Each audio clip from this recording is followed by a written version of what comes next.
Hey there, question for you. If I was going to ask you, what does peace look like to you?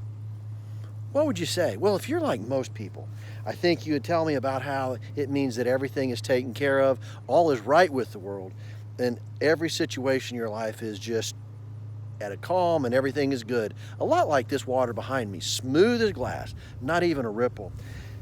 The problem why I think so many of us chase peace is because that's our definition of it, and it's pretty unrealistic.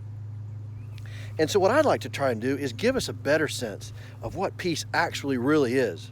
And I'd like to turn to our playbook today, and that's Matthew chapter 8, verses 24 through 26.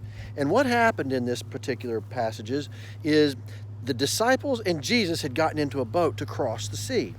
And while they were in the boat, a horrible storm comes up. The boat's tossing, the waves are crashing. And it says the waves came over the boat.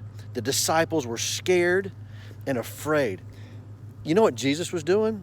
Jesus was asleep, sacked out. That's about kind of like what peace is, isn't it? They woke Jesus up and said, "Master, we're going to sink. Don't you care, Master?" He woke up and looked at him and said, "Oh, you of little faith, don't be afraid." Spoke to the wind and waves, and everything calmed down. See, peace is not everything being smooth in life, like the water here. Peace is knowing that there's wind and waves, but having that relationship with the person that commands those wind and waves. When you walk into surrounded by the waves, you know who controls those waves. That's having peace, knowing who your anchor is, knowing the rock that you stand on.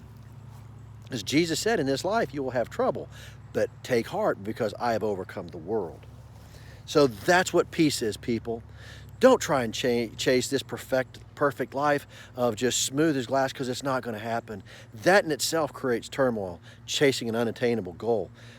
But there are going to be wind and waves. And as you walk into every situation, whether it be family, whether it be work, whatever it is, know that you know the person that controls those wind and waves. I love you. Jesus loves you. Be awesome.